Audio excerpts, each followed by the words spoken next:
Namo Myoho Renge Kyo, Namo Myoho Renge Kyo, Namo Myoho Renge Kyo. Hi everyone, hope this finds you in good health and secure. We are continuing with the last of the Innumerable Meanings. I think we'll finish it today. And then we start on the Sutra of the Lotus Dharma of the Wonderful Law. Thus I have heard, or have I heard. Different translations, right?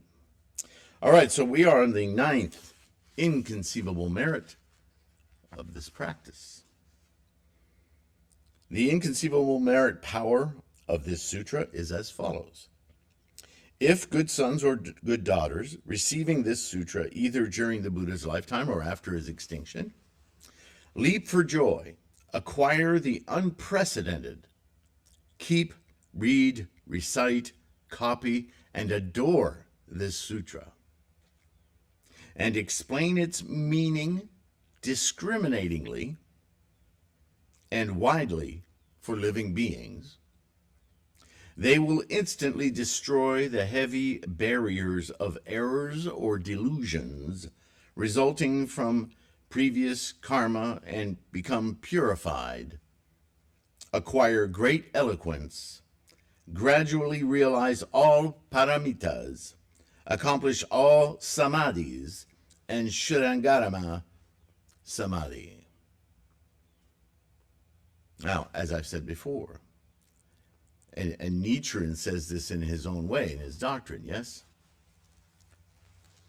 That the chanting of the Daimoku subsums, includes, and even furthers the accomplishments of the earlier teaching, all of the teachings of Shakyamuni Buddha. Why is this? Because all of the earlier or provisional teachings were teaching aspects of expanding the mind, the mind's capacities, the mind's abilities, exploring those 8 consciousnesses, starting with just the first 5, the skandhas, right? And then over time, the teaching expanding, demonstrating greater and greater capacity, right? We've heard it talked about in this very sutra, the early teachings of the Four Noble Truths, followed by the 12-length causal chain, the Nidana, right? Leading eventually through these steps of expanding the jhanas, the sitas, the minutiae of how the mind puts things together, the skandhas. But that's Vasubandhu, of course, but still, it comes from earlier sutras to the Prajnaparamita Sutra, the Perfection of Wisdom Sutras, yeah? All of that doesn't get replaced by something else, something new. If you've ever done a sport like soccer or badminton or chess, not a sport but a game, but still, even a job, but it's easier to talk about in the terms of like sports and games, or anything of a human endeavor starts with what? The basics. Once you evolve to develop skills and compete on a level where it's just about excelling at the game, you're no longer focused on simply making contact with the ball on your foot, or the ball on the bat, or the way a knight moves on a chessboard. You just know, you see it, and then you just execute, right? So when you play a game of chess or checkers, you don't have to be reminded of every single rule, the parameters of the game. So Buddhism is no different, really. It's voluminous, but when we chant Namo Myoho Renge Kyo, we are invoking that innate skill of Buddha-ness, which is built on the success of all of those previous exercises. We don't even think about them because they're invoked immediately. It's all included. Right? I've heard people say that Namo Myo Renge Kyo is like the most amazing shortcut. And that's kind of, to me, that's a little disparaging of the depth and profundity of the Daimoku, but I understand why someone would say that. So here it is being said in the 9th of the 10 conspicuous, amazing, inconceivable merits, accomplishments, rewards of this teaching, this sutra. If you really commit to it, right, adore this sutra, and you explain discriminatingly expedient devices, skillful means, widely for living beings, they will instantly destroy the heavy barrier of errors or delusions resulting from previous karmic repercussions. Yeah? Those samsaric obstacles. And become purified. What does he mean by purified? Well, he means acquire great eloquence. You'll have acquired the skillful means. You'll have acquired the dharanis. You'll have acquired expedient words and phrases. You'll have acquired all those things that have been previously taught. They will simply develop in you because that potential has always been there. You just haven't exercised it. Gradually realize all paramitas, right? All of those years of study on being generous, on being soft-spoken, on being all of those different paramitas, your behaviors, starting with the Noble Eightfold Path.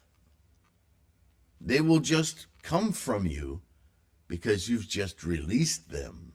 It's not that you didn't have them, you just didn't know how to release them. But now, with Namo Myo Renge Kyo, they are fully released. So gradually, you'll realize that all paramitas. Realize, key word, yeah? And you'll accomplish all samadhis and Shurangama Samadhi. So all these different meditations and so forth, they're all subsumed in the one chant, Namo Myo Renge Kyo. It's very clear. These are my 2 cents here. An early Mahayana Sutra of Indian origin which focuses on the transcendental nature, supernatural powers, and transformational feats bestowed upon the meditation practitioner by the state of meditation called the Shurangama Samadhi, or the Samadhi of the heroic progression. It's part of your awakened Buddha eye, isn't it? When you enter the great gate of Dharani and rise up to the upper stage quickly with strenuous effort. It takes effort. They will spread their divided bodies in all the lands of the 10 directions and relieve and emancipate entirely all living beings who suffer greatly in the 25 abodes. Thus, such a power can be seen in this sutra. Do you slice up your body and mail it to everyone? No. Our bodies are our presence, right? When I talk about we radiate out our life conditions. Good sons and daughters, this is called the 9th inconceivable merit power of this sutra. Good sons and daughters, 10thly. Now we're on the 10th one. The inconceivable merit power of this sutra is as follows. If good men and good sons and good daughters. What does he mean by sons and daughters? That we're all sons and daughters? No, he means specifically the Buddha is our father. And so we, being of the same nature, the same origins, the same makeup with the potential for Buddhahood, are the good sons and daughters of Buddha. Receiving this sutra either during the Buddha's lifetime or after his extinction, greatly rejoice, raise the rare mind, keep, read, recite, copy, and adore this sutra of their own accord, practice it as it has been taught, also induce many monks and lay people to keep, read, recite, copy, adore, and expound this sutra, and practice it as the law. These good sons or good daughters will obtain the innumerable realms of Dharani in their bodies, because it is wholly by the merciful and friendly instructions of these good sons or good daughters that other people attain the way and the merit through the power of the practice of this sutra.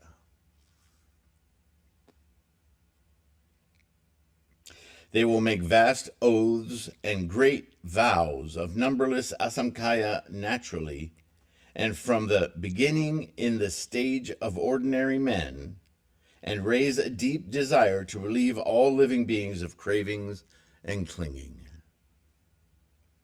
They will realize the great compassion, thoroughly abolishing all sufferings, gather many good roots, and bring benefits to all. They will explain the favor of the law and greatly enliven the withered, give all living beings the medicine of the law, and set all at ease, gradually elevate their view to live in the stage of the law cloud. The stage of the law cloud is the 10th and highest of the 10 stages of the Bodhisattva way. Thereupon these persons, good sons and good daughters, will accomplish perfect and complete enlightenment, Anuttara Samyak Sambodhai, before long. Good sons and good daughters, this is called the 10th inconceivable merit power of this sutra. Good sons and daughters, the Sutra of Innumerable Meanings, such a supreme great vehicle, has an extremely great transcendent power and is unsurpassed in its worth. It makes all ordinary men accomplish the profound merit and makes them free from the cycle of birth and death forever. Samsara. Thereupon this sutra is called Innumerable Meanings. It makes all the living sprout the innumerable ways of all bodhisattvas in the stage of ordinary men, and makes the tree of merit grow dense, thick, and tall. Therefore, this sutra is called Inconceivable Merit Power, another epithet for the Lotus Sutra. At that time, the Bodhisattva Mahasattva, great adornment, with the 80,000 Bodhisattva Mahasattvas, said to the Buddha with one voice, oh yeah, we forgot about them. We got wrapped up in what the Buddha was saying for so long. So the Bodhisattvas who were listening to all this say, world-honored one, the Sutra of Innumerable Meanings, such a profound, wonderful, and supreme great vehicle taught by the Buddha, is reasonable in its logic, unsurpassed in its worth, and protected by all the Buddhas of the 3 worlds or spheres. No kind of demon or heretic can break into it, nor can any wrong view or life and death destroy it. Thereupon, this sutra has 10 such inconceivable merit powers.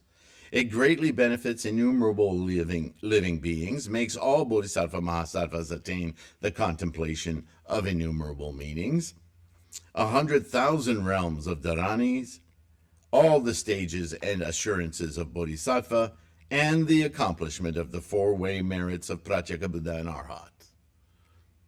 And more, we will come across that.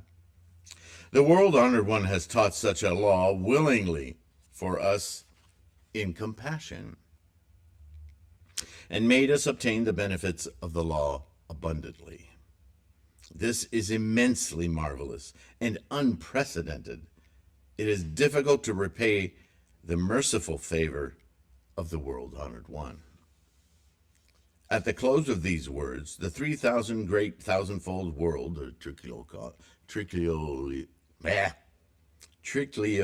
trichiliocosm, was shaken in the 6 ways, Various kinds of celestial flowers, such as the Utapala, Padma, Komoda, Pundarika, rained down from the sky, and numberless kinds of celestial perfumes, rose garlands, blah, blah, blah, blah, blah. Rolling down from the sky, they were offered to the Buddha, all the bodhisattvas and shravakas, and the great assembly. The celestial bins and bowls were filled with all manner of celestial delicacies, which gave satisfaction naturally to anyone who just saw them and smelled their perfume. The celestial banners, flags, canopies, and playthings were placed everywhere, and celestial music was playing in praise of the Buddha. It's party time. Also, the Buddha worlds, everyone's perception, their worldview, as numerous as the sands of the Ganges, in the east were shaken by the 6 ways, celestial flowers, so on and so forth. Blah, blah, blah, blah, blah. The celestial banners, blah, blah, blah. Music played, praise for those Buddhas, those Bodhisattvas and Shravakas in the great assembly. So too was it in the southern, western, and northern quarters, in the 4 intermediate directions, and above and below. You may recognize, this is my words, these multiple geographical directions as the often mentioned 10 directions of the Lotus Sutra, right?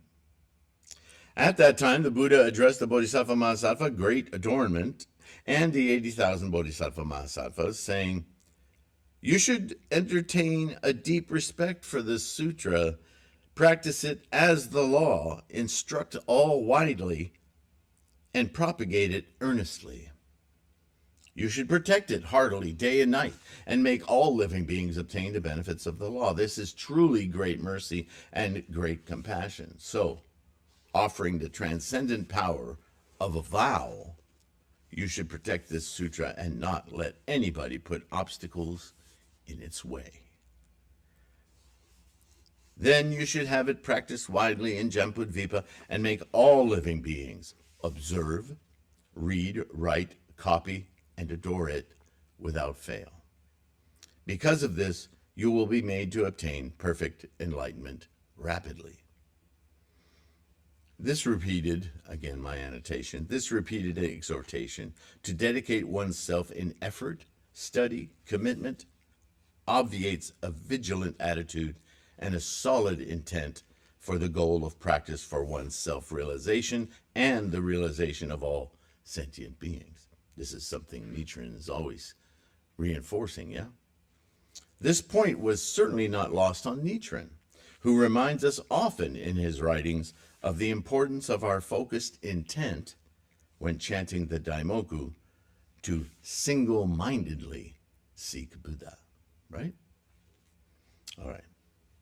At this time, the Bodhisattva Mahasattva, great adornment, rose up from his seat, went up to the Buddha with the 80,000 Bodhisattvas, made reverence at his feet, 100,000 times made processions around him, and then, going forth to kneel, said to the Buddha with one voice, "World-honored one, we have been placed under the mercy of the world-honored one to our delight. The Sutra of Innumerable Meanings, this profound, wonderful, and supreme great vehicle, has been taught for us. We will widely propagate this sutra after the Tathagata's extinction in obedience to the Buddha's command. And let all keep, read, recite, copy, and adore it. Be pleased to have no anxiety.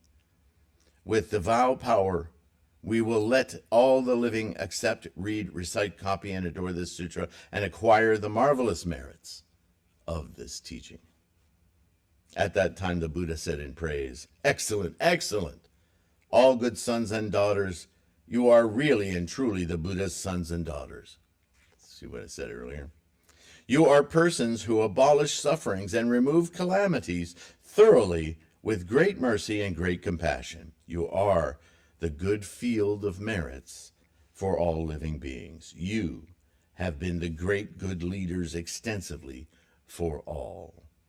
You are the great support for all living beings. You are the great benefactors of all living beings. Always bestow the benefits of the law extensively on all." At that time, all in the great assembly, greatly rejoicing together, made salutations to the Buddha and, taking possession of the sutra, withdrew. And that's the end of the Innumerable Meanings Sutra. What do you think? What did you get from that? Did it not echo everything we're about to read in the Lotus Sutra? If you've followed any of the playlists so far of the many translations of the Lotus Sutra I've already shared with you, certainly in this, yet another translation, but my own, and I'm still working on honing it in. So, although copies of this are currently available, right, online as an artist proof, if you're interested, I am now, as I read it, making subtle little cleanup and changes, at the end of which I will change the description on the website to read final revision. Anyway, we are about to start the Lotus Sutra proper with chapter 1, the introductory chapter, which starts with the statement, "Thus have I heard." We will save the beginning of that for the next video podcast. And in the meantime, I wish you good health. Take care of your health. Stay strong in your practice. If there's a really strong message in all of this, from Nichiren on back to Shakyamuni, really, you should adore your practice. The word I use, savor it. Savor every chant. Don't be in a rush, right?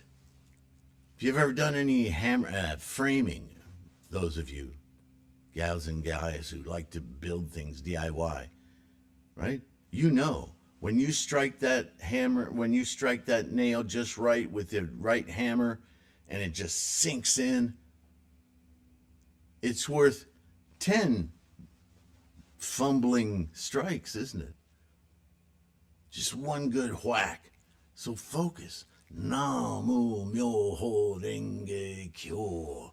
Open that Gohanzan gate. Open that Buddha eye with every daimoku. Yeah, that's powerful.